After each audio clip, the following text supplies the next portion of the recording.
こんにちは、ABC ジャパンです。これから大学進学ガイダンスを始めたいと思います。今まで高校卒業後の進路とか、大学はどんなところとか、大学の入試方法についてお話ししましたが、今回は志望校の決め方についてお話ししていきたいと思います。はい。で、志望校の決め方ですが、いつどうやってという疑問に答えていきたいと思います。まず、志望校を決めるときに大切なのは、力をつけること。そして自分の力を知ること、大学について知ること。この3つですね。ただ、これらは数ヶ月ではできません。だから、1年生から少しずつ準備することが大切です。1年生ではどんな職業があるのか、それに関係してどんな学問があるのかなというのを調べて、オープンキャンパスや進路フェア、文化祭に行きましょう。そして文系や理系を決めていきます。2年生では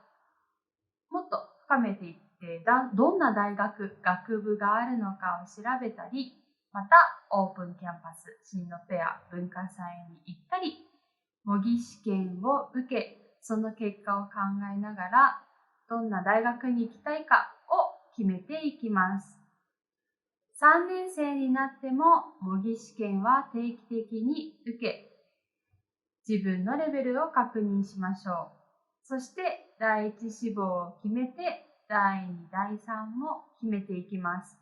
3年生になってもオープンキャンパスや進路フェア、文化祭には行きましょう。さて、毎年オープンキャンパスに行こうと話しましたが、オープンキャンパスは何かなというと、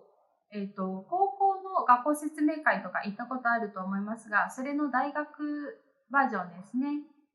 大学の人がその大学を紹介してくれる説明会です。はい、こんな風にいろんなものがありまして、どうして行くのかというと、大学の雰囲気を知るためです。高校によって結構雰囲気が違うように、大学もそれぞれの大学でとっても違います。はい。で、こんなに何回も行く、なぜ毎年行くのかというと、1年生の時は大学ってどんなところかな、2年生の時は1年生の時に気づかなかった新しい発見だったりとか、あとは1年生とはまた違う大学に行ってみたりとかできます。3年生になると、よし、自分が勉強したい大学はここでいいのかなとか、来年はここに通うぞという気持ちになるためのオープンキャンパスになります。何回でもいいので行きましょう。というのも、学校推薦型や総合型選抜ではオープンキャンパスに参加したかどうか聞かれることもとても多いです。だからね、何回でも行きましょう。さっき話した進路フェアというのは合同説明会とも呼ばれていますが、大きな会場にたくさんの大学が集まって説明会や個別相談をしてくれるところです。一度にたくさんの大学の話を聞けたり、資料、パンフレットですね、をもらうことができるので、最初、どこに行けばいいんだろうって思っているときにおすすめです。では、さっきのスライドに戻りますね。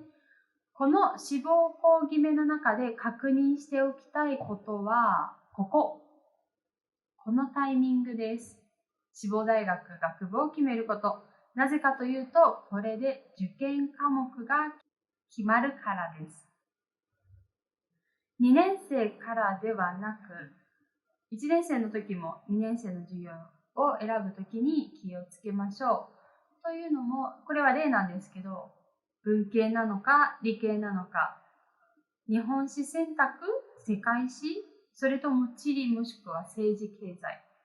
生物で受験するのか物理を使うのか、もしくは科学など、いろいろ行きたい学部によって必要な科目が変わりますので、授業選択はしっかりと考えていってほしいなと思います。そうでないと、志望校の試験に高校の授業で対応できなくなってしまいます。気をつけてくださいね。というわけで、志望校選びには、1年生の時から少しずつ将来を考えながら大学を知る。そして、受験に備えて科目を選んだり、実力を知るために模擬試験を受けていくという流れになります。次は入試に向けての3年間、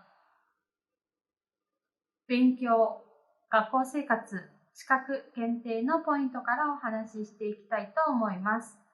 勉強は1年生の時から定期テストを中心に勉強しましょう。これは受験勉強の基礎となります。例えば国語だったら漢字や文章の読み方、数学はたくさん公式がありますね。英語は単語や文法、理科、社会も覚えることがたくさんあります。こういうのは受験前にやっても間に合いませんので、基礎を作るためにも定期テストでいつもいい点数が取れるように勉強してください。この点数は、一般受験用だけではなく、学校推薦型や総合型選抜でも使えるんですね。なぜかというと、成績がこの2つの方法は関係します。そしてそれは1年生の時の成績から対象になるので、どの受験方法でも勉強は必要です。はい。で、学校生活では遅刻、欠席をしないということが大切です。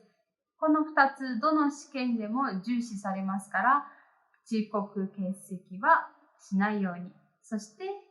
行事部活、ボランティアには積極的に参加しましょう。資格検定は2年生までに日本語能力検定や母語の資格を取っておきましょう。3年生は受験で忙しくなってしまいます。資格検定は必要なの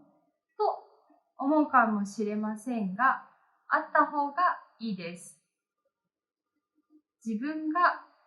英語やポルトガル語、スペイン語、中国語など話せるのは当たり前だよと思うかもしれませんが、他の人にとってどのくらいのレベルで話せますかということがわかりません。ですから、外国語が私できます。日本語以外にも使えますというのを証明するために資格を取りましょう。はい。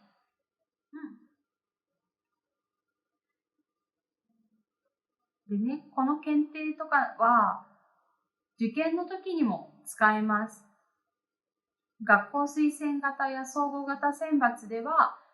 出願に必要な条件になっていることもありますし、一般選抜でも得点が増えるということもあります。まだ少ないですが、外国につながりのある、ルーツのある生徒対象の入試がある大学もあります。そういうところでは、日本語能力試験も、条件、N2 以上取ってくださいねとか、そういうのがありますので、日本語のレベルアップのためにもなります。ぜひ、そういった資格を取りましょ